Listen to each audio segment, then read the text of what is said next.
Well, thanks for joining us today. In today's podcast, we've got a really interesting topic we're going to explore. It's the topic of creating a legacy. So legacy with and for your families. Now, often we talk about the financial aspects of retirement planning, and of course that's a core area that needs to be attended to. But once you've looked after that topic area, then we can begin exploring topics of legacy. Legacy feeds into that whole area of cultivating happiness, purpose, that sense of mission in our lives, which is really important as we look at our retirement years. So it's a real privilege for me to have Tanya, my wife, join us as a guest speaker, and you'll learn just in a few moments why she's a great speaker on this topic of legacy planning. So if you're a grandparent, maybe a grandparent to be, or one day will be a grandparent, what are some ways that you can create legacy? Well, there's the natural ones that come to mind right away. It could be paying for education costs. It could be creating family experiences, vacations and travel, practical helps for your family. And those are all really, really good areas to focus in on. But we're going to talk about a topic that is low cost and has exponential impact on the lives of your grandchildren. And that area is literature and reading to your kids. And we're going to talk about a couple of stories that both Tanya and I experienced recently that really reinforced our passion for reading and literature, and one of the motivations for this video that we wanted to create for you. So before we get into the topic, I want to introduce Tanya, my wife, and maybe you can share with everyone why I asked you to take on this topic today, a little bit of your background and your passion for this area. Okay. Well, I think the most important thing is I had amazing grandparents. That would be the first thing I would mention. Secondly, I have an education degree and almost 20 years of teaching experience in the public school system. As well, I have a master's degree in literacy from Alberta and a record of homeschooling my kids. So I have worked with books and literature for a long time. As well, right now I'm a teacher librarian in a public school. In fact, Tanya had an experience recently at school as a librarian that kind of feeds into this topic. So let me share with you a story that just happened to me fairly recently. I was having a conversation with the director of children's ministry in our church, and she was mentioning just how riveted the kids are during story time. So they have a regular story time, and she's got some great story time readers. They get into character, they have voice inflection, and the kids are just absolutely riveted to that reading time and hearing the stories told to them. And it kind of flies in the face of what we hear so often, which is, technology is everything. How do you compete with technology and movies and devices? And yet, our anecdotal experiences tell us that kids still resonate with just great storytelling and good literature. And so that was one of the stories that prompted this particular podcast. I know you had an interesting experience at school, right? Well, there's just a lot of activity going on in a school, and I am continually reminded when kids come in small groups or large groups, how close they want to be to me, how they want to touch you and be near you, and they just want more. They beg for more once you've read one or two stories. And I just think that kids are craving it. And grandparents are the perfect conduit to provide some of those experiences. So it's with that in mind, we wanted to give you some practical tips for reading to your grandchildren. And many of you may not live in the same city as your grandchildren. So that's just a reality for many of you. But you can be creative. You can use technology, blending actually reading to your kids, but doing it through Zoom calls or FaceTime, other technology platforms that will allow you to create that interaction with your grandchildren through great literature. So what did you want to do today, Tanya, in terms of starting the whole topic of reading and literature with your kids? Well, I have, at parent-teacher interviews, I'm always surprised how many grandparents come to those and how many grandchildren actually live with their grandparents. And so these are some of the things that they ask me. Number one, they often ask me, where do I get books from? How do I know that a book is going to be decent? And so there are two things I can tell you is, Number one, never read a book to your grandchildren that you haven't first read. Number two, there are really great collections of stories and just books that will tell you what some great stories are in different areas. One is called Honey for a Children's Heart, and I choose many of the books from there to actually purchase and put in my library. They give you summaries of the books, where to get them.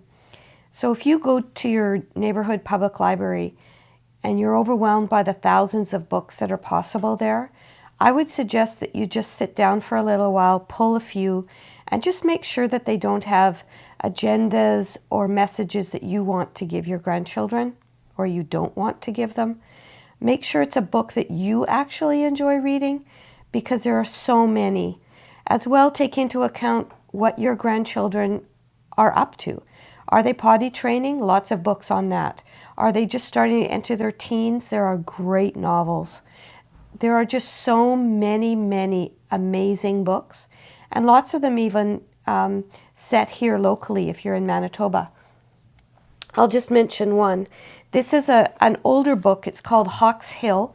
It's a true story written about a rural farm family in Manitoba, and when their baby son went missing for over a month. And I don't want to tell you what happens to him, but you will not want to leave this story as you read it.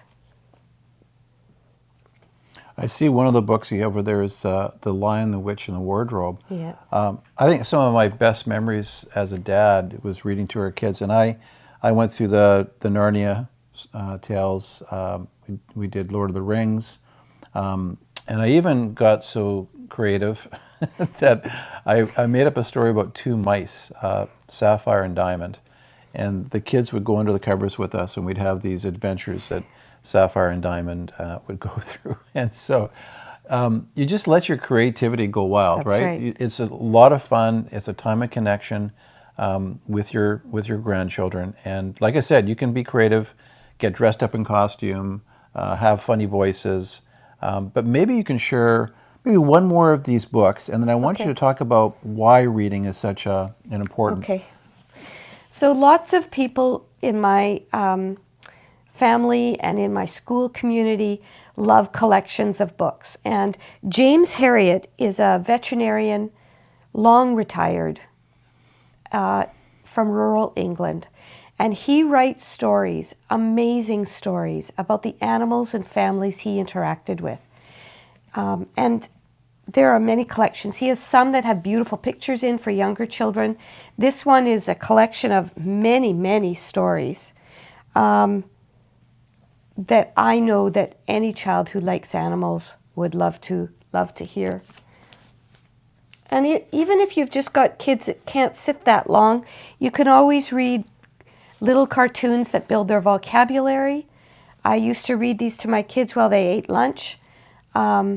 There are many, many books aimed at lots of things. If you're a grandpa, you're not a big reader yourself, but you like kind of self-help or those kinds of books, you could even read stories about how people have fixed up cars and mechanics and how cars used to be. I know a grandfather that now, as his kids are in their late teens, fixes up old cars with them because they used to read about them and they used to play with those little match cars together. So these kinds of things can build into relationships and activities together. I noticed that when you look at the different pieces of literature there, is there a reference list that we can put together in the video in the show notes in terms of different books or resources that people can tie into? I think the best thing is to go to a book like Honey for a Child's Heart and see all the lists of stories there. Okay, perfect. What about the whole notion of the research around literature? Are there some practical things as grandparents, as you look at investing this time in reading to your children and grandchildren, what are the ripple effects that happen for them? There are just so many huge, and you can look these up online. There are health effects. Children's parasympathetic, they're calm, they're peaceful. They often want to sit beside you with a drink or a little bag of popcorn or something comfy. They will often show incredible improvements in school. You can tell clearly on the first day of kindergarten what children have been read to a lot. They are calmer, they're better problem solvers, they read better, they write better, they spell better, they know how to regulate themselves emotionally better. Even it's been proven that people who read a lot sleep better. So I think that there are all kinds of things that you can see rippling out as you read to children.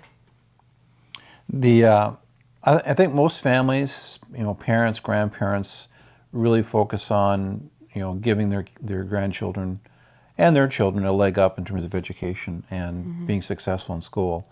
And if there's probably one thing that really supercharges that child's success in school is what you're talking about. Absolutely. Reading to them, talking about the stories, getting into dialogue about the stories. You shared one really practical thing in this age of technology, the whole idea of just how to read a book. Yeah, sometimes when children come into kindergarten, we test that. So we'll give them a book upside down and backwards, and we'll say, can you get this book ready for me to read? And some of them don't even know to turn it over so you can see the front cover the right way up. Some children have not been read to at all. Children who've been read to where the parent or grandparent have moved their finger along the print from left to right to know that the picture on the page is helping you figure out the words at the bottom. All those kinds of things that you might not know are helping them are greatly important as they enter school and learn to develop all through up to grade 12 their ability to work with print. Anything else you wanted to add to this discussion, Tanya, in terms of literature and reading to grandchildren? A question I was asked at the last parent teacher that I'd never been asked before was, how long should I read to them?